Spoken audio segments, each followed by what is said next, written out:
Hello बच्चों, a great evening to all of you. ये force and laws of motion का lecture number 8 है। Seventh lecture में almost हमारा चैप्टर खत्म हो गया। ऑलमोस्ट क्या, खत्म ही हो गया। Law of conservation of linear momentum हमने पढ़ा वहां पर। लेकिन टू लव द नंबर 9, 9 से हमें इतना प्यार है बच्चों कि इसके और 2 लेक्चर हम बनाएंगे। उससे आपका बहुत ज्यादा फायदा होगा। फायदा ये होगा कि देखो बच्चों, इतने बढ़िया हमने न्यूमेरिकल लेके आए हैं आपके लिए। जगह का पूरा फायदा उठाया है। देख लो, 7 8 न्यूमेरिकल है बच्चों। 8 numericals based on conservation of momentum. और यहां जगह बच गई थी तो हमने मैच द कॉलम एडजस्ट कर लिया। ठीक है, तो आपको करना क्या है, पॉज करके पहले इसको ट्राई करना है। उसके बाद मैं तो बच्चों हूं ही सॉल्यूशन बताने के लिए। ठीक है, चलो। तो ऐसे मैं मान लेता हूं कि आपने इसको अच्छे से ट्राई किया है बच्चों। अब इसके बाद इसके सॉल्यूशन बहुत बढ़िया बच्चों, देख लो। याद रखो, न्यूटन, न्यूटन क्या है? Newton is SI unit of force. Newton is SI unit of force. Rocket propulsion, ये जो होता है law of conservation of momentum पर काम करता है बच्चों। ठीक है, law of conservation of momentum पर। उसके बाद एजेंट विच कॉज एक्सेलरेशन, जिसके वजह से एक्सेलरेशन आता है वो होता है फोर्स। ओके, जिसकी वजह से एक्सेलरेशन आता है वो होता है force. Product of mass and velocity is momentum. Very simple. तो ये थे एकदम सिंपल से match the columns, match the columns. ठीक है, तो ये हमने सॉल्व कर दिए। अब हम आ जाते हैं हमारे न्यूमेरिकल पे। तो लास्ट टाइम हमने क्या पढ़ा बच्चों? Law of conservation of momentum. Law of conservation of momentum क्या कहता है? If no external force acting on the bodies interacting or colliding with each other, then total momentum of system remains constant. That is, momentum before collision is equal to momentum after collision. अब इसका एक example पढ़ते हैं बच्चों। Example पढ़ते हैं। Okay, gun. क्या? Gun. ठीक है, कंजर्वेशन ऑफ मोमेंटम। इस पे हमें 3 न्यूमेरिकल करने हैं। दिस वन आटवा mass of bullet, first one mass of bullet, और ये राइफल। ये 3 न्यूमेरिकल इस कंसेप्ट पर बेस है। होता क्या है बच्चों, याद रखो अच्छे से। इमेजिन करो ये गन है, ये गन है। तो जैसे ही आपने गन को फायर किया, गन में से निकलेगी बुलेट। बुलेट बहुत हाई स्पीड से आगे जाएगी। इसको कहते हैं मजल वेलोसिटी। क्या कहते हैं? Muzzle velocity. अच्छे से याद रखो, इसको कहते हैं muzzle velocity. The velocity with which bullet moves front, इसको कहते हैं मजल वेलोसिटी। तो बुलेट किस वेलोसिटी से आगे जा रही है? वी यम। यम मतलब मजल वेलोसिटी, याद रखो। या फिर इसको हम क्या कह देंगे बच्चों? चलो, B, B for bullet. V B, V B मतलब कौन सी वेलोसिटी? मजल वेलोसिटी। क्या? मजल वेलोसिटी। अब गोली आगे जाएगी लेकिन गन पीछे आएगी। गन पीछे आएगी। ओके, इस वेलोसिटी को कहते हैं रिकॉइल वेलोसिटी। इसको क्या कहते हैं? Recoil velocity. अब गन पीछे क्यों आई? बिकॉज देख लो बच्चों, क्या था? फायरिंग से पहले, फायरिंग से पहले बुलेट भी रेस्ट थी और गन भी रेस्ट थी। दोनों की वेलोसिटी रेस्ट थी। तो बुलेट का मोमेंटम जीरो और गन का भी मोमेंटम जीरो। तो total momentum before collision is zero. अब कोलिजन होने के बाद बुलेट किधर गई? आगे। तो गन किधर आनी चाहिए? पीछे। वाई? बिकॉज इनका जो फ्रंट साइड का मोमेंटम है, मतलब फ्रंट साइड का मोमेंटम क्या आएगा? मास of bullet into velocity of bullet. ये कौन से डायरेक्शन में होगा? फ्रंट साइड में। और बैक साइड में क्या होगा? मास of gun into recoil velocity of gun. ठीक है, तो अगर ये +10 किलोग्राम मीटर पर सेकंड होगा तो ये कितना होना चाहिए? -10 किलोग्राम मीटर पर सेकंड। और ये प्लस माइनस कैंसिल होकर रिजल्टेंट कितना आ जाएगा? जीरो। क्यों zero? Because momentum before collision कितना था? जीरो। क्यों जीरो था? बिकॉज बुलेट भी रेस थी और गन भी रेस थी। दोनों की वेलोसिटी जीरो थी। वेलोसिटी जीरो मतलब दोनों का मोमेंटम जीरो। तो टोटल मोमेंटम बिफोर कोलिजन कितना था? जीरो। तो टोटल मोमेंटम आफ्टर कोलिजन भी कितना आना चाहिए? जीरो। इसलिए बुलेट आगे जाती है और गन पीछे आती है। और दोनों का मोमेंटम कैसा होता है? सेम। मोमेंटम सेम होता है लेकिन वेलोसिटी में ट्रेमेंडस चेंज होता है। कैसे चेंज होता है? बुलेट की स्पीड बहुत ज्यादा होती है। क्यों? बिकॉज उसका मास कम होता है। जिसका मास कम होगा वो ज्यादा स्पीड से आगे जाएगी। और गन की वेलोसिटी बहुत ज्यादा होती है, इसलिए गन की जो रिकॉइल वेलोसिटी होती है वो बहुत कम होती है। क्या होती है? बहुत कम होती है। तो हम ऐसे लिख सकते हैं मास गन सिस्टम के लिए, mass of gun into recoil velocity is equal to mass of bullet into velocity of bullet. और प्लस माइनस का डिफरेंस होगा। एक प्लस होगा तो दूसरा माइनस होगा, एक प्लस होगा तो दूसरा माइनस होगा। या फिर आप ऐसे लिख सकते हो mass of gun into recoil velocity of gun plus mass of bullet into velocity of bullet is equal to zero. ये क्या होता है? जीरो। समझ रहे हो?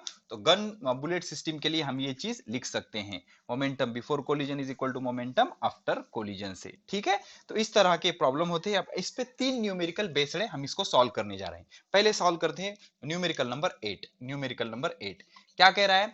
Bullet of mass 100 gram. तो mass of bullet is 100 gram. Gram चलता क्या बच्चों? नहीं चलता, इसको किलोग्राम करना पड़ेगा। How to convert gram to kilogram?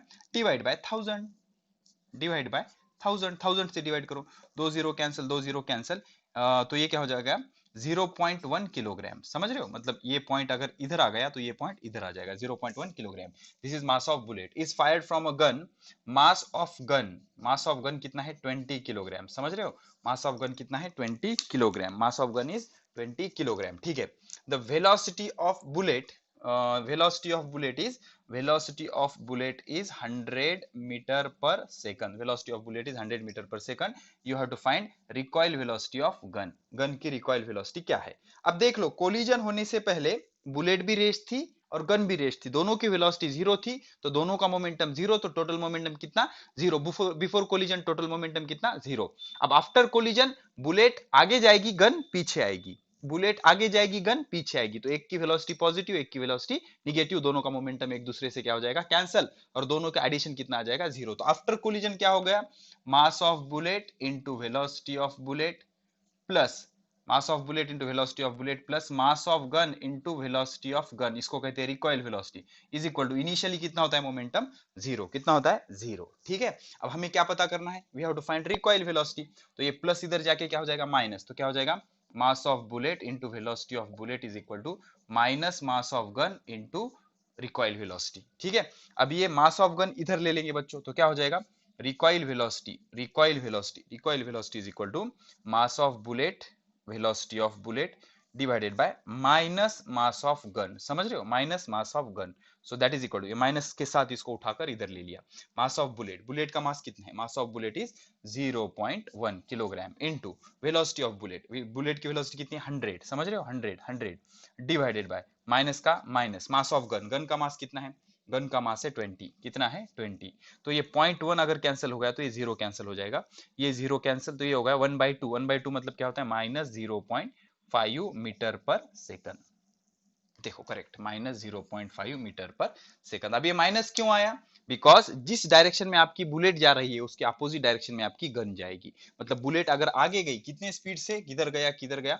100 metre per second से अगर बुलेट आगे गई तो गन कितने स्पीड से जाएगी? 0.5 मीटर पर सेकंड से पीछे, इसलिए पीछे के लिए क्या आ गया वहां पर? माइनस। तो एक प्लस दूसरा माइनस, तो टोटल मोमेंटम, फाइनल मोमेंटम और इनिशियल मोमेंटम दोनों क्या होना चाहिए? जीरो। और जीरो होने के लिए एक वेलोसिटी पॉजिटिव आती है और दूसरी वेलोसिटी निगेटिव आती है। ठीक है, तो ये हमने सॉल्व कर लिया। अब ऐसे ही हमारा न्यूमेरिकल नंबर क्या है? 1 और न्यूमेरिकल नंबर 5 है। लेकिन उससे पहले हम क्या कर लेंगे? न्यूमेरिकल नंबर 6 कर लेंगे। न्यूमेरिकल नंबर 6, और फिर से बताऊंगा मैं आपको बुलेट और गन सिस्टम के बारे में। Okay, don't worry. देखो बच्चों, बहुत इंपॉर्टेंट लेक्चर है, उसका न्यूमेरिकल नंबर 6 हम सॉल्व करने जा रहे हैं। ठीक है, iron sphere of mass 10 kilogram drop from height of 80 centimetre. ठीक है, ये आयरन बॉल है, ये आयरन बॉल है। ओके, कितने हाइट से ड्रॉप हुआ? From height of this height is कितना? 80 सेंटीमीटर। कितना? 80 सेंटीमीटर। 80 सेंटीमीटर को मीटर करना पड़ेगा, तो इसको आपको 100 से डिवाइड करना पड़ेगा, 100 से, बिकॉज एक मीटर में 100 सेंटीमीटर होते हैं। तो ये पॉइंट 1 2 से इधर आ गया, तो 1 2 से इधर ले लेंगे, ये हो जाएगा 0.8 मीटर। ठीक है, इतने हाइट से नीचे गिरा। If downward acceleration is, acceleration कितना दिया गया? 10 मीटर पर सेकंड स्क्वायर। 9.8 होता है, लेकिन उन्होंने कहा है 10 लो, चलो 10 ले लिया। Calculate momentum just before striking the surface, मतलब यहाँ स्ट्राइक होने से पहले का हमें मोमेंटम पता करना है। तो इनिशियली आपका आयरन बॉल कैसे होगा? रेस्ट। अब जैसे ही नीचे नीचे आएगा उस पर ग्रेविटेशनल फोर्स एक्ट होगा, और उसको जमीन को कोलाइड होने से पहले उसकी वेलोसिटी मैक्सिमम होगी। सपोज यहाँ की वेलोसिटी है v, फाइनल वेलोसिटी कितनी है? v। तो कौन सा इक्वेशन यूज करेंगे हम? Kinematical equation, v square is equal to u square plus 2a। तो v हमें पता करना है, u कितना है? 0, 0 स्क्वायर प्लस 2, एक्सेलरेशन कितना है? 10, यस मतलब डिस्प्लेसमेंट या हाइट, हाइट कितनी है? 0.8, 0.8। ये अगर 0 कैंसिल हो गया बच्चों तो ये हो जाएगा 8, 8 इंटू 2 कितना? 16, इसका तो कोई मीनिंग नहीं। v square is equal to कितना आ गया? 16, तो v कितना आ जाएगा? 4। v कितना आएगा 4, वाई बिकॉज स्क्वायर इधर आके क्या हो जाएगा स्क्वायर रूट, तो v कितना आएगा 4 metre per second, 4 metre per second. हमसे क्या पूछा है यहाँ का मोमेंटम बताओ, तो यहाँ का मोमेंटम कितना हो जाएगा, momentum will be mass into velocity at that time. तो मास कितना है, किधर गया मास, मास किधर गया, आयन स्क्वायर ऑफ मास 10, चलो 10 इंटू वेलोसिटी कितनी है 4, 4 इंटू 10 कितना आ जाएगा बच्चों 40, और मोमेंटम का यूनिट क्या होता है किलोग्राम मीटर पर सेकंड। ठीक है, तो हमें पूछा था एक आयरन बॉल ऊपर से हमने रिलीज किया, तो जब वो जमीन से टकराएगा तब का हमें क्या पता करना था, मोमेंटम पता करना था। तो तब के मोमेंटम के लिए आपको क्या करना पड़ेगा, आपको वहां की वेलोसिटी फाइंड आउट करनी पड़ेगी। तो हमने काइनेमेटिकल इक्वेशन लगाए और यहाँ की वेलोसिटी फाइंड आउट की और जस्ट उसको मल्टीप्लाई कर दिया किससे, मास से। तो that will be mass and velocity, that product gives the momentum. Mass और वेलोसिटी का जो प्रोडक्ट होता है वो क्या दे देगा, मोमेंटम दे देगा। ठीक है, फिर से आ गया राइफल और बुलेट का प्रॉब्लम। देखो और बढ़िया से समझाता हूं बच्चों, अच्छे से देखो। इमेजिन करो ये गन है, ये गन है, ठीक है, इसमें ये बुलेट है, इसमें ये बुलेट है। अभी तक हमने इसको फायर किया क्या, नहीं फायर नहीं किया। तो total initial momentum, initial momentum उसको कहेंगे P1, इनिशियल मोमेंटम क्या होगा, मास of bullet velocity of bullet plus mass of gun into velocity of gun. तो अभी बुलेट कैसी है, रेस्ट, तो वेलोसिटी ऑफ बुलेट 0। गन कैसी है, रेस्ट, गन की वेलोसिटी 0। तो इनिशियल मोमेंटम कितना आ गया 0। अब इसको हमने फायर किया, आफ्टर फायरिंग, फायरिंग करने के बाद बुलेट आगे जाएगी, गन पीछे जाएगी। बुलेट जितने वेलोसिटी से आगे जाएगी उसको कहते हैं muzzle velocity, velocity of bullet, और गन जिस वेलोसिटी से पीछे आती है उसको कहते हैं रिकॉइल वेलोसिटी। तो फाइनल मोमेंटम कितना होता है, फाइनल मोमेंटम क्या हो जाएगा, mass of bullet into velocity of bullet, this velocity is called as muzzle velocity, plus mass of gun, mass of gun into recoil velocity या वेलोसिटी ऑफ गन। तो ये हो गया आपका फाइनल वेलोसिटी। तो अब v भी 0 है क्या, नहीं, नाउ v भी इज नॉट इक्वल टू 0, बहुत ज्यादा है बिकॉज मास कम है। और अब vr भी 0 है क्या, नहीं, तो ये दोनों होंगे। अब ये दोनों का ये हो गया फाइनल मोमेंटम। तो law of conservation of momentum क्या कहता है, P1 is equal to P2। तो P1 कितना है 0, P2 कितना है मास of bullet into velocity of bullet, mass of gun into recoil velocity of gun. तो होता क्या है, बुलेट आगे जाती है और गन पीछे आती है, जिस स्पीड से गन पीछे आ रही है उसको क्या कहते हैं, रिकॉइल वेलोसिटी, और जिस स्पीड से आपकी बुलेट आगे जा रही है उसको कहते हैं मजल वेलोसिटी। क्या कहते हैं, मजल वेलोसिटी। तो दिस इज द सिस्टम। तो हम क्या कर सकते हैं, हम एक इक्वेशन यूज कर सकते हैं, mb vb plus mg vr is equal to 0। ठीक है ना, तो according to law of conservation of momentum. तो क्या कह रहा है numerical number 5, from a rifle of mass, मतलब मास ऑफ राइफल, राइफल मतलब क्या, सपोज गन ले लेंगे, कितना है 4 किलोग्राम का राइफल है आपका, bullet of mass 50 gram, mass of bullet कितना है 50 gram, but gram is not allowed ना बच्चों, तो ग्राम को क्या करेंगे हम बढ़िया से 1000 से डिवाइड कर देंगे, तो this will be converted into kilogram.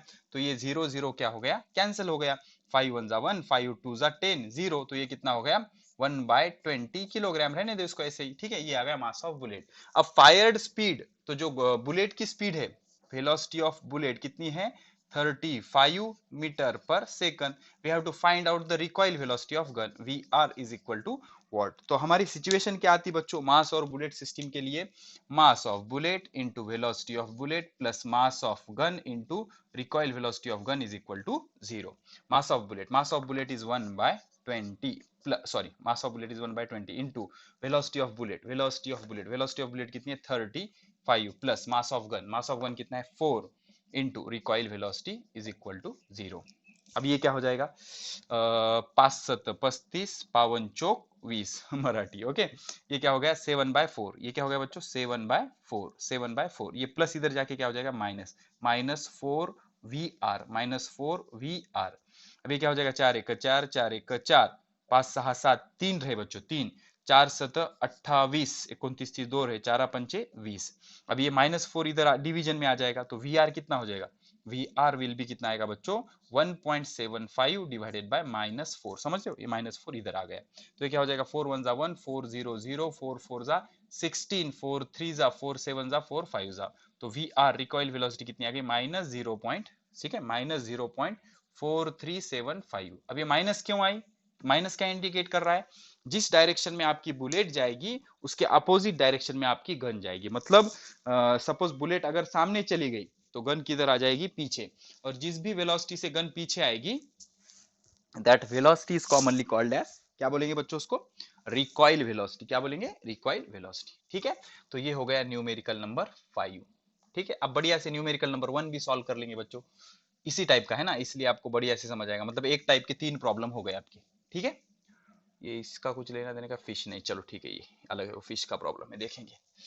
Okay चलो, अब आ जाते हैं न्यूमेरिकल नंबर 1 पे। क्या कहता है, अ बुलेट ऑफ मास 20 ग्राम, फिर से आ गया, मास ऑफ बुलेट कितना है 20 gram, but gram is not allowed ना बच्चों, तो इसको बढ़िया से हम क्या करेंगे 1000 से डिवाइड कर देंगे। तो क्यों डिवाइड करेंगे 1000 से, बिकॉज 1 किलोग्राम में कितने ग्राम होते हैं 1000 ग्राम, तो ये जीरो कैंसल, ये हो जाएगा 2 1 जा 1, तो ये हो जाएगा 1/50 किलोग्राम, समझते हो, 1/50। ओके, 2 5 जा 20, मास ऑफ बुलेट।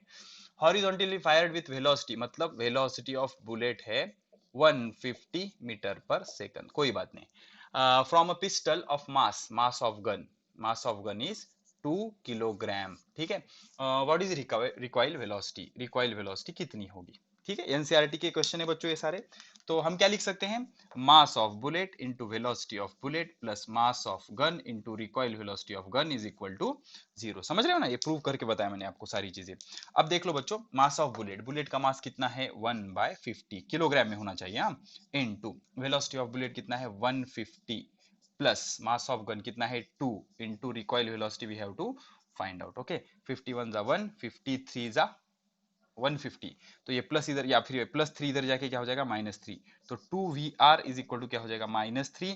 तो वी आर क्या होता है, रिकॉइल वेलोसिटी, -3 डिवाइडेड बाय 2, तो 3 डिवाइडेड बाय 2 होता है 1.5, तो -1.5 मीटर पर सेकंड। परफेक्ट। तो इस ऐसे क्या होता है बच्चों, जो बुलेट होती है बहुत हाई स्पीड से आगे चले जाती है, वाई, बिकॉज उसका मास बहुत कम होता है, और जो गन होती है बहुत ही कम स्पीड से पीछे आ जाती है, बिकॉज गन का जो मास होता है बच्चों वो ज्यादा होता है, क्या होता है, ज्यादा होता है। तो इस तरह से गन जो इस वेलोसिटी से पीछे आती है उसको कहते हैं recoil velocity. What it is called, recoil velocity, उसको क्या कहते हैं, recoil velocity. Now move to the problem number 2।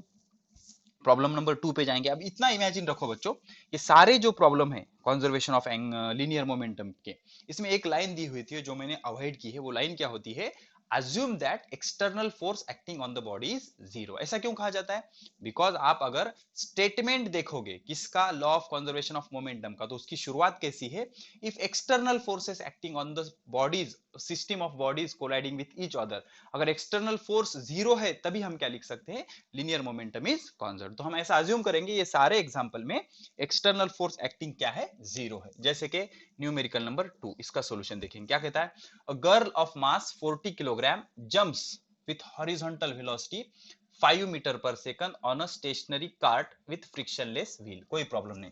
Suppose ये कार्ट है बच्चों, कार्ट मतलब ऐसे गाड़ा होता है, उसको चाक है, और ये फ्रिक्शनलेस है, मतलब इसका कोई फोर्स होगा क्या, नहीं, फ्रिक्शनल फोर्स नहीं होगा। अब क्या हो रहा है, एक गर्ल है बच्चों, ओके, ये सरफेस कंटिन्यू करेंगे ऐसा, ये गर्ल है, बॉय भी हो सकता है, ओके, नो जातिवाद ओके, ये बॉय है या गर्ल है, ओके, गर्ल, गर्ल का मास कितना है 40 किलोग्राम, गर्ल का मास कितना है 40 kilogram. Okay, jumps with horizontal velocity, इसकी वेलोसिटी क्या है, इसकी वेलोसिटी कितने वेलोसिटी से जंप कर रही है वो, 5 metre per second. Okay, jump उड़ी मार के इस पे ठहर जाएगी। अब ऑन स्टेशनरी कार्ट, मतलब कार्ट रुका हुआ है, रुका हुआ है मतलब इसकी वेलोसिटी कितनी है शुरू में, जीरो, कितनी है, zero. Frictionless wheel, the mass of cart is 3 kilogram, इसका मास कितना है 3 किलोग्राम, कितना है 3 kilogram. What is her velocity when the cart start moving. अब देख लो बच्चों, अगर ये गर्ल उड़ी मार के इस पे उड़ी मार लेगी इतने स्पीड से, तो क्या हो जाएगा, देख लो ये क्या हो जाएगा, ये कार्ट जो होगा इस पे ये उड़ी मारेगी, इस तरह से आ जाएगी। अब ये दोनों मिलके कुछ वेलोसिटी v से आगे मूव करेंगे, तो ये v हमें पता करना है।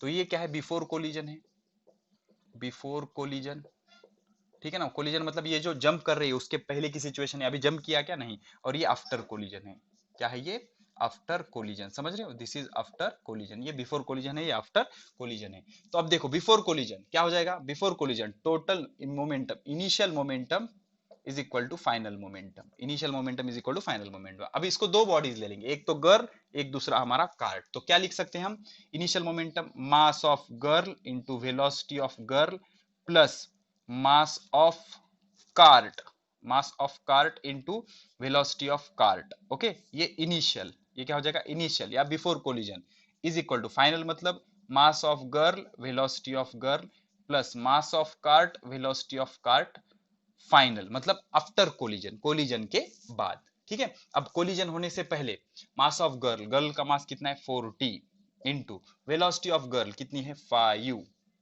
प्लस मास ऑफ कार्ट कितनी है 3 इंटू कार्ट रुका हुआ है उसकी velocity 0 is equal to mass of girl उड़ी मारने से उसका मास थोड़ी चेंज होगा 40 इंटू ये कितने वेलोसिटी से मूव हो रही है v, लेकिन हमें पता है क्या वो नहीं।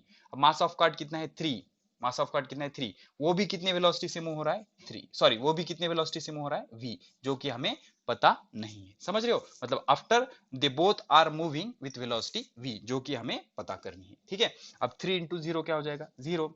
अब ये पावन चौक 20, ये कितना हो गया 200, कितना हो गया 200 is equal to 40v plus 3v क्या हो जाएगा 43v, क्या हो जाएगा 43v, तो v क्या हो जाएगा 200 डिवाइडेड बाय 43। अब इसको अगर आप प्रॉपरली कैलकुलेट करोगे तो ये कितना आ जाएगा 4.65 metre per second, 4.65 metre per second. तो अगर ऐसे गर्ल ने इस कार्ड पर उड़ी मारी तो ये दोनों मिलके क्या होंगे, आगे जाएंगे with velocity 4.65 metre per second. तो always try to think like this कि total momentum before collision is equal to total momentum after collision, मतलब कोलिजन के बिफोर जितना मोमेंटम होगा उतना ही मोमेंटम कोलिजन के बाद होगा। ठीक है, तो ऐसा हम कर सकते हैं, मतलब एक्सटर्नल फोर्स अगर 0 हो गया तो total momentum before collision is equal to total momentum after collision, ऐसा हम लिख सकते हैं। ठीक है, so this is about numerical number 2।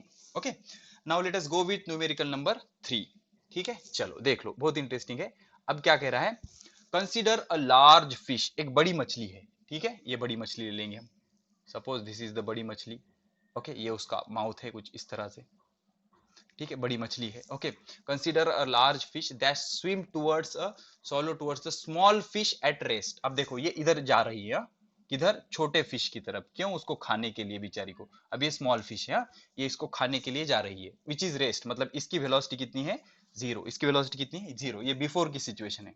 Before मतलब अभी वो कोलाइड हुए क्या, नहीं, ये इसके तरफ जा रही है। ठीक है, if large fish has mass of 5 kilogram, मतलब इसका मास कितना है 5 किलो, 5 किलोग्राम, बड़ी मच्छी कितने की है 5 kilogram, swims at a rate of 1 metre per second. अब इसकी स्पीड कितनी है 1 मीटर पर सेकंड, अब ये जा रही है 1 मीटर पर सेकंड से, ये बेचारी रुकी हुई है। ठीक है, the small fish having mass 1 kilogram, ये कितने की है 1 किलोग्राम की, कितने की है 1 किलोग्राम की है। Okay, what is velocity of large immediately after the lunch, मतलब क्या हो गया आफ्टर, ये बिफोर की सिचुएशन है, अब इसके बाद क्या हो गया, इसने इस वेलोसिटी से इसको जाके खा लिया, खा लेने के बाद क्या हो गया बच्चों, खा लेने के बाद क्या हो गया देख लो, ये फिश इसके पेट में चली गई, छोटी वाली। ठीक है, छोटे वाली दोनों पेट में चले गई। अब ये खा लेने के बाद दोनों साथ में मूव हो रहे हैं विथ वेलोसिटी v, साथ में मूव हो रहे हैं विथ वेलोसिटी v, समझ रहे हो आप। ये बड़ी फिश थी 5 किलोग्राम की, और कितनी वेलोसिटी थी उसकी 1 मीटर पर सेकंड, वो मूव हो रही है एक रेस्ट फिश की तरफ, ये कितने मास की है 1 किलोग्राम, जो रुकी हुई है, इसलिए उसकी वेलोसिटी कितनी ली हमने 0। अब इसको ये निगल गई, निगलने के बाद दोनों कॉमनली मूव हो रहे हैं विथ वेलोसिटी v, तो हमें पता करना है ये वेलोसिटी v कितनी है। तो क्या लिख सकते हैं हम, initial momentum is equal to final momentum. तो इनिशियल मोमेंटम कितना होगा, इनिशियल मोमेंटम देख लो, मास, मास कितना है 5 इंटू वेलोसिटी कितनी है 1, प्लस मास कितना है 1 इंटू वेलोसिटी कितनी है 0 is equal to final momentum. Final momentum मतलब अब मास क्या हो गया देख लो बच्चों, पहले बड़े फिश का मास, बड़े फिश का मास कितना है 5, कितने वेलोसिटी से मूव हो रही है v, प्लस छोटी फिश उसके अंदर है लेकिन दोनों साथ में जा रहे हैं ना, जैसे कार्ट और गर्ल साथ में जा रहे थे, वैसे ही छोटी फिश और बड़ी फिश, छोटे फिश को बड़े फिश ने निगलने के बाद दोनों आगे जा रहे हैं ना, तो विथ वेलोसिटी v, तो इसका मास कितना है 1, और ये भी कितने वेलोसिटी से मूव हो रही है v। ठीक है, अब ये क्या हो जाएगा, ये 0, 1 इंटू 0 कितना 0, 5 1 जा 5, तो ये क्या होगा 5v प्लस 1v, मतलब ये होगा 6v, इधर का 6 इधर आ जाएगा, v is equal to 5 by 6, 6 1 जा 1, 6 0, ओके 6 8 जा 3 3, मतलब ये क्या हो गया 0.833 metre per second, 0.833 metre per second. तो इतने स्पीड से दोनों, वो बड़ी मछली उसको निगलने के बाद आगे इतने स्पीड से वो जाएगी। ठीक है बच्चों, तो ये थोड़ा सा नॉनवेज टाइप का प्रॉब्लम था हमारा मछली का, बड़ी मछली छोटे मछली को खा गई, और दोनों खाने के बाद कॉमनली कितने स्पीड से मूव हो रहे थे 0.833 मीटर पर सेकंड। ठीक है, अब आ जाते हैं हॉकी, थोड़ा सा स्पोर्ट का देख लेंगे। Two hockey players of opposite team, India Pakistan, okay, while trying to hit hockey ball on the ice, ठीक है, चलो कोई प्रॉब्लम नहीं, 4 नंबर इमेजिन करते हैं, suppose this is the hockey ground, okay, 2 players are there, okay, of opposite team, ठीक है, 2 player है अपोजिट टीम के, ये अलग टीम का है और ये अलग टीम का है, ये दोनों के हाथ में हॉकी है बच्चों, क्या खेल रहे हैं हॉकी, दोनों क्या हो रहा है देखो, आइस, ये सारा क्या आइस, मतलब फ्रिक्शन होगा क्या, नहीं, एंड इमीडिएटली बिकम इंटर, क्या है, इंटेंगल्ड, इंटेंगल मतलब अटक गए, वो साथ में अटक गए, entangle, one has mass 60 moving with 5 metre per second, मतलब इसका मास ले लेंगे 60 kilogram moving with 5 metre per second, ठीक है, while other has mass of 55, इसका मास कितना है 55 kilogram, 55 kilogram, moving with speed 6 metre per second, तो ये कितने स्पीड से जा रहा है 6 metre per second towards first, मतलब ये इधर आ रहा है और ये इधर आ रहा है, तो अगर ये स्पीड आपने प्लस कंसीडर कर ली तो ये माइनस हो जाएगी। अब आप कहोगे सर इसको ही प्लस क्यों लिया, माइनस लो, इसको माइनस लोगे तो ये क्या आ जाएगा, प्लस आ जाएगा। नॉर्मली हम सिस्टम कैसे यूज करते हैं, कार्टेशियन सिस्टम, इधर का निगेटिव, ये पॉजिटिव, ऊपर का पॉजिटिव नीचे का निगेटिव, तो ये किस डायरेक्शन में है पॉजिटिव, इसलिए ये पॉजिटिव लिया हमने, और ये किस डायरेक्शन में निगेटिव, तो हमने इसको क्या लिया निगेटिव लिया, ठीक है। One has mass, okay, moving with 6 metre per second, in which direction with what velocity they are moving after entangled, मतलब ये दोनों आए इधर से भागते हुए, अब आफ्टर क्या हो गया, आफ्टर क्या हो गया, दोनों लॉक हो गए, ऐसे दोनों एक दूसरे में लॉक हो गए, तो लॉक होने के बाद, लॉक होने के बाद दोनों किस वेलोसिटी से किधर जाएंगे, इधर जाएंगे या इधर जाएंगे, दोनों की वेलोसिटी कैसी होगी, कॉमन होगी, हमें पता करना है वो कॉमन वेलोसिटी कितनी है और कौन से डायरेक्शन में है। अगर आंसर माइनस आएगा तो कौन से डायरेक्शन में है, इधर के, और आंसर प्लस आएगा तो इधर के डायरेक्शन, ठीक है। तो ये सिचुएशन बिफोर की है, ये सिचुएशन बिफोर कोलिजन की है, और ये सिचुएशन आफ्टर कोलिजन की है, ठीक है। तो initial momentum is equal to final momentum, initial momentum is equal to final momentum. तो इनिशियल मोमेंटम कैसे फाइंड आउट करोगे, इनिशियल मास इसका कितना है 60, 60 वाले की वेलोसिटी कितनी है +5, प्लस इसका इनिशियल मास कितना है 55, वेलोसिटी कितनी है -6 लेना पड़ेगी बच्चों, विथ साइन लेना पड़ेगा, with sign, why, because momentum is a vector quantity. अब उसके बाद हो गया ये, अब फाइनल मोमेंटम, फाइनल मोमेंटम कितना लोगे 60 इनटू इसकी वेलोसिटी कितनी है v, लेकिन पता नहीं प्लस या माइनस, चलो रहने दो, प्लस, अब इसका मास कितना है 55 और उसकी भी वेलोसिटी क्या है v, दोनों एक तो इधर जाएंगे या इधर जाएंगे, अब देखेंगे किधर जाएंगे, तो क्या होगा 5 6 30, ये क्या होगा 300, क्या होगा 300 प्लस माइनस, माइनस 6 5 30 ला 0 चाले 3 6 5 30 33, ठीक है, और ये कितना होगा 60 प्लस 55, मतलब कितना होगा 60 और 50 110 115, कितना होगा 115 v। अब 300 में से 330 गए, कितना रहता -30 इज इक्वल टू 115 v, तो v कितना आ गया -30 divided by 115 metre per second. अब इतना तो समझ गया हमें, आंसर किधर आ रहा है माइनस, माइनस मतलब ये वेलोसिटी करेक्ट है, ये वेलोसिटी इस डायरेक्शन में जा रही है क्या, नहीं, मतलब ये 55 वाला ही उसको साथ में लेके जाएगा, और उसकी वेलोसिटी कैसी है ज्यादा है, मतलब ज्यादा वेलोसिटी के डायरेक्शन में वो मूव हो जाएगा, और कितने स्पीड से इसको हम थोड़ा सा रिड्यूस कर लेंगे, तो ये क्या हो जाएगा, ये हो जाएगा क्या हो जाएगा, ये 5 सख 30, 5 दूनी 10, 5 त्रिक 15, तो ये आ जाएगा -6 डिवाइडेड बाय 23, तो ये अप्रोक्सीमेटली कितना आता है -0.26, तो ये क्या हो जाएगा इस डायरेक्शन में, इस डायरेक्शन में -0.26 मीटर पर सेकंड वेलोसिटी से मूव होगा। तो ये वेलोसिटी है क्या, नहीं, बिकॉज पॉजिटिव आया क्या, नहीं, निगेटिव आया, मतलब वो किधर जाएगा, लेफ्ट साइड की तरफ जाएगा, किधर जाएगा, लेफ्ट साइड की तरफ, और कितने स्पीड से जाएगा 0.26 इतने स्पीड से दोनों कोलिजन के बाद लेफ्ट हैंड साइड की तरफ चले जाएंगे, ठीक है। So this is about numerical number 4, ये क्या था न्यूमेरिकल नंबर 4, ठीक है। अब आ जाते हैं न्यूमेरिकल नंबर 7 पे, okay, numerical number 7, seventh one क्या कहता है, 2 small spheres of mass 10 gram and 20 gram, कोई बात नहीं, चलो सेवंथ वाला, छोटे छोटे स्पीयर है, दो छोटे छोटे स्पीयर है, ओके, एक है 10 ग्राम वाला, एक है 10 ग्राम वाला, एक है 20 ग्राम वाला, 20 ग्राम वाला, ठीक है। They are moving along a straight line पे जा रहे हो, ठीक है, इन द सेम डायरेक्शन, और सेम डायरेक्शन में, they are moving along a straight line in the same direction, ठीक है, with velocity 3 metre per second. अब पहले कौन सी थी 3, किसकी 10 वाले की, मतलब ये क्या हो गया 3 मीटर पर सेकंड, और ये क्या हो गया 2 मीटर पर सेकंड, बढ़िया, no problem, respectively they collide with each other. अब इसकी स्पीड ज्यादा है तो ये आके इसको कोलाइड हो गया, मतलब ऐसे कोलाइड हो गया, कोलाइड होने के बाद ये उसको आगे ढकल देगा और फिर से वो जाएंगे, मूव होंगे। ओके, कोलाइड कोलाइड हो गए, they collide with each other after collision 10 gram moves with speed 2.5। तो 10 ग्राम वाले की स्पीड क्या हो गई 2.5 मीटर पर सेकंड। 3 की कितनी हो गई 2.5 मीटर पर सेकंड। तो हमें पता करना है what is the final velocity of 20 ग्राम। तो ये 20 ग्राम वाला है, 20 ग्राम वाला है, तो इसकी स्पीड हमें पता करनी है, v is equal to what. अब एक चीज याद रखो, due to collision mass does not change, ऐसा हम कंसीडर कर रहे हैं कि कोलिजन की वजह से मास चेंज नहीं हुआ। तो ये बिफोर वाली सिचुएशन है, ये बिफोर वाली सिचुएशन है, और ये आफ्टर वाली सिचुएशन है, दिस इज आफ्टर वाली सिचुएशन। और ये कोलिजन के ड्यूरिंग वाली सिचुएशन है, हमने एक एक्सप्रेशन किया था ना, ड्यूरिंग वाली सिचुएशन है, ड्यूरिंग द कोलिजन वाली सिचुएशन है, ठीक है। तो momentum before collision is equal to momentum after collision. तो बिफोर कोलिजन मोमेंटम कितना है, अभी ग्राम, ग्राम को हम करेंगे, ग्राम को हम क्या करेंगे किलोग्राम। अब देख लो बच्चों, अच्छे से देख लो, अच्छे से देख लो।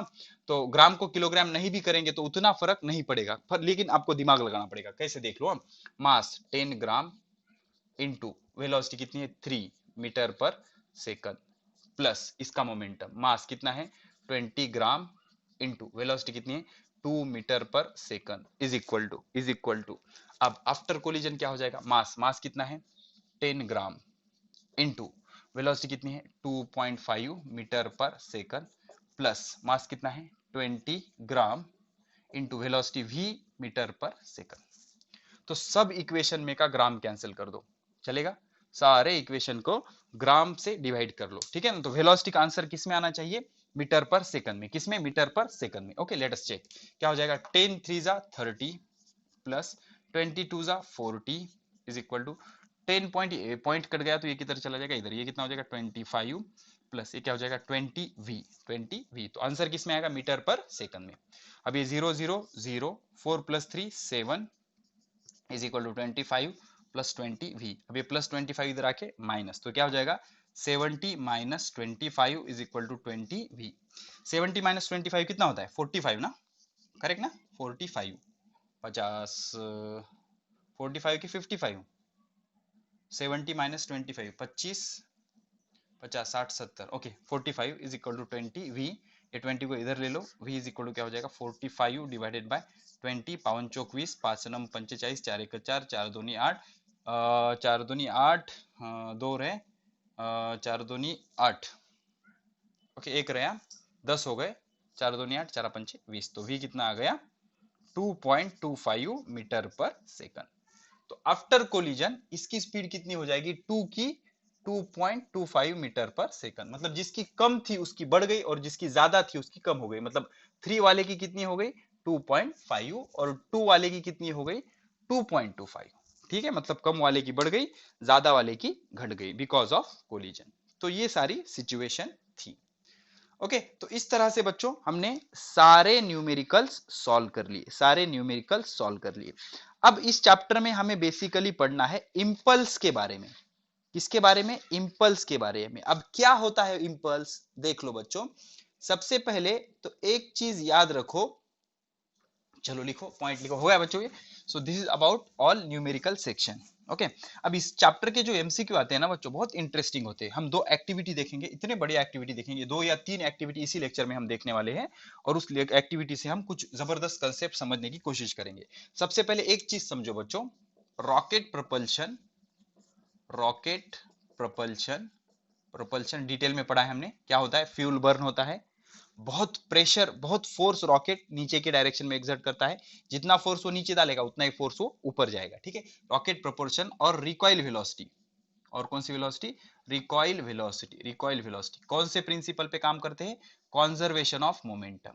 याद रखो, कॉन्जर्वेशन ऑफ मोमेंटम। ये किस चीज पे काम करता है, कॉन्जर्वेशन ऑफ मोमेंटम पे। किस पे काम करता है, कॉन्जर्वेशन ऑफ मोमेंटम पे, ठीक है। अब देख लो बच्चों, इमेजिन करो, इमेजिन करो, इमेजिन करो क्या हुआ। एक वॉल है बच्चों, अच्छे से देखो, एक वॉल है, समझने की कोशिश करो प्लीज। हाँ, एक वॉल है, एक कंसेप्ट है बच्चों, सिखाता हूं मैं आपको, अच्छे से देखो। इमेजिन करो ये वॉल है, दिस इज द वॉल। अब हमने क्या किया, एक बॉल लिया, एक बॉल लिया, इस बॉल को क्या किया, इस वॉल पे हिट किया। जैसे ही इस बॉल को इस वॉल पे हिट किया बच्चों, तो ये जो ड्यूरेशन ऑफ टाइम है, जिस टाइम के लिए हिट होगा, ये टाइम बहुत कम होगा, वेरी लेस, वेरी लेस, और डिफिकल्ट टू कैलकुलेट। अब जो कम चीज होती है, बहुत कम टाइम के लिए होती है, difficult to measure, difficult to measure, तो मेजर करने के लिए ये बहुत कम है, टाइम बहुत कम हो। अब एक बॉल है, उसको दीवार पर हमने ऐसे फेंक के मारा, तो कितने टाइम के लिए वो कोलाइड हुआ, वो टाइम क्या होता है, बहुत कम होता है, बहुत कम होता है। तो ये मेजर करना डिफिकल्ट होता है। तो क्या करते हैं बच्चों, देखो, according to according to according to Newton's laws of motion number 2, second law से क्या होता है, force is equal to rate of change of momentum, मतलब change in momentum divided by time. अब क्या हुआ, हमने इस बॉल को हिट किया वॉल पे, तो जो जिस टाइम के लिए कोलिजन हुआ वो टाइम बहुत कम था और मेजर करने के लिए डिफिकल्ट था, तो हमने क्या किया, इस टाइम को इधर शिफ्ट कर दिया, फोर्स इंटू टाइम आ गया is equal to delta P. F क्या था, फोर्स, टी क्या था, टाइम, और डेल्टा पी क्या था, चेंज इन मोमेंटम। तो अब फोर्स इंटू टाइम ये बड़ी क्वांटिटी है बच्चों, अच्छी मेजरेबल है, इसको हम गिन सकते हैं। तो this quantity is commonly called as impulse, इसको क्या कहते हैं, इम्पल्स।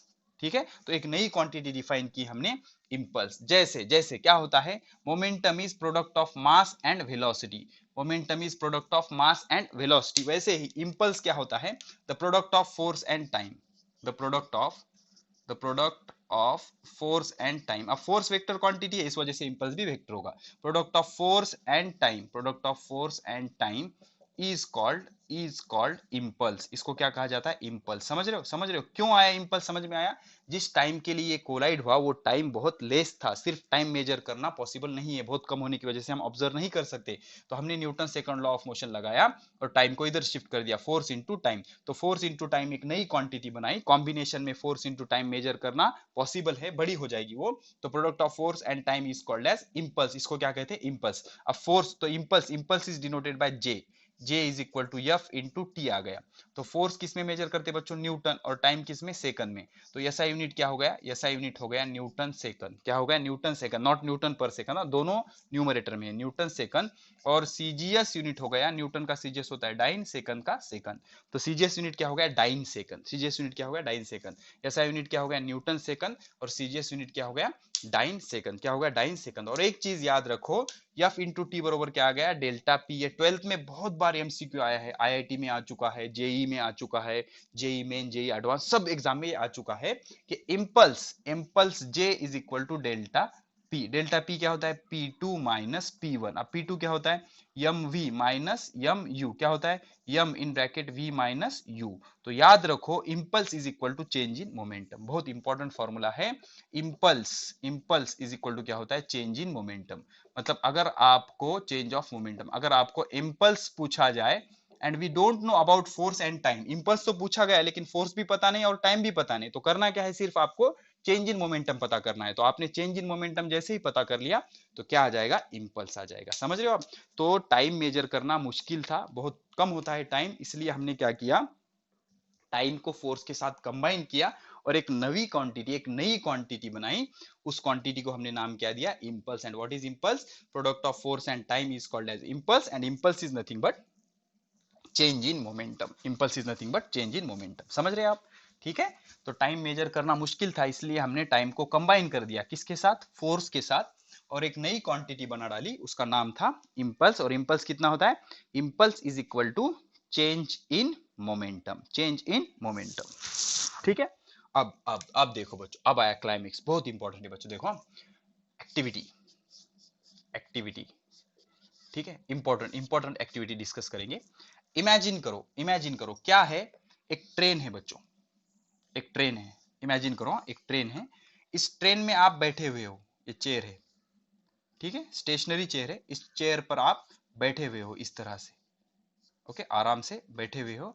अब आपने क्या किया, इस कॉइन को टॉस किया ऊपर, इस कॉइन को टॉस किया ऊपर, okay, you have toss the coin, you have toss the coin, you have tossed the coin in a train, in a train, when what happened, what happened, देखो, what happened, what happened क्या होगा, what happened, number one, if train is rest, simple, अगर train rest होगी तो क्या होगा, number two, if train is moving, if train is moving with constant velocity, if train is moving with constant velocity.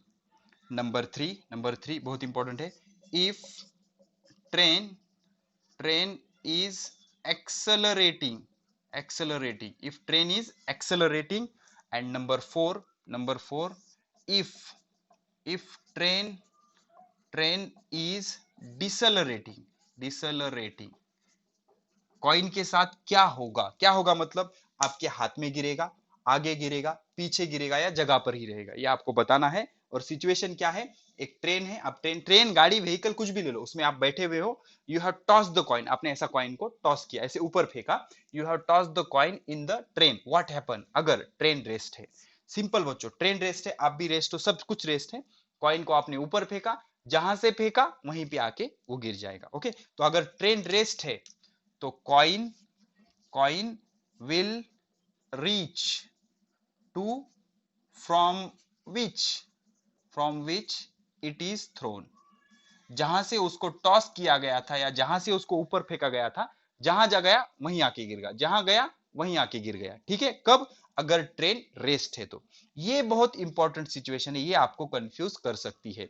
अब इसके बारे में Galileo ने कहा था, गैलीलियो ने क्या कहा था कि स्टेट ऑफ रेस्ट और स्टेट ऑफ यूनिफॉर्म मोशन एक जैसे है। क्यों? Because net force state of rest में भी जीरो है और net force state of uniform motion में भी कैसा है, जीरो है। तो नेट फोर्स कितना है, जीरो। तो यहीं पर भी क्या होगा, सेम सिचुएशन होगी।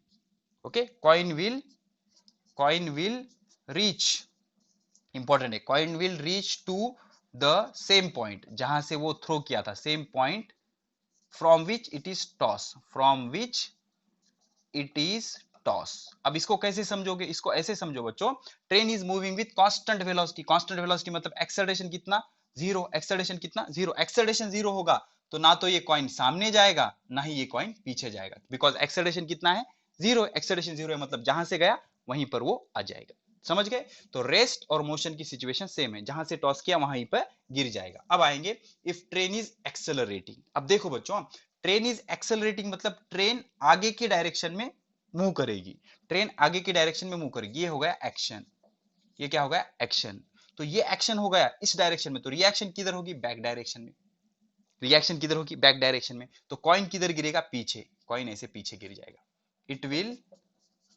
इट विल फॉल बिहाइंड, ये क्या हो जाएगा, it will fall behind. Train आगे चलेगी ना, ट्रेन आगे चलेगी, एक्शन, तो रिएक्शन किधर होगा, पीछे, तो कॉइन किधर गिरेगा, पीछे।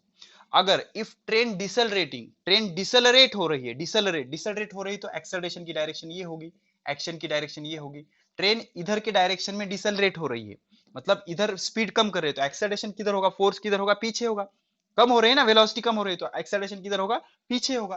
तो एक्सेलरेशन पीछे होगा मतलब फोर्स किधर है, पीछे, एक्शन इधर है, तो रिएक्शन इधर आ जाएगी, रिएक्शन इधर आ जाएगी। तो ट्रेन अगर डिसलरेट हो रही है तो कॉइन किधर गिरेगा, सामने गिरेगा। Okay, it will fall front, it will fall front. तो ऐसी सिचुएशन आपको क्रिएट करके कुछ बढ़िया बढ़िया क्वेश्चन बन सकते हैं। ठीक है, मतलब अगर ट्रेन यूनिफॉर्म स्पीड से मूव हो रही है या रुकी हुई है तो क्या होगा, जहां से कॉइन को आपने फेंका वहीं पर आके कॉइन गिर जाएगा। और अगर ट्रेन आपकी एक्सेलरेट हो रही है तो कॉइन पीछे गिरेगा, और ट्रेन आपकी डिसेलरेट हो रही है तो कॉइन सामने गिरेगा, कॉइन सामने गिरेगा। समझ रहे हो? तो बच्चों एक एक्टिविटी देखते हैं, एक ही एक्टिविटी देखेंगे इसमें, बाकी के बचे हुए 2-3 एक्टिविटी को नेक्स्ट लेक्चर में कर लेंगे। हमें 9 लेक्चर करने हैं टोटल। एक्चुअली आपका चैप्टर पूरी तरह से फिनिश हो गया है, लेकिन और एक लेक्चर बनाएंगे अगला, लगभग 30 से 35 मिनट का। उसमें हम क्या करेंगे, बहुत ही अच्छे से एमसीक्यू और 2-3 एक्टिविटी डिस्कस करेंगे और देख लेंगे कुछ कंसेप्चुअल क्वेश्चन मिलते हैं। ठीक है, तो तब तक पढ़ाई करते रहे, जल्दी मिलेंगे लेक्चर नंबर 9 में। तो पढ़ाई करते रहे, ऑल द वेरी बेस्ट।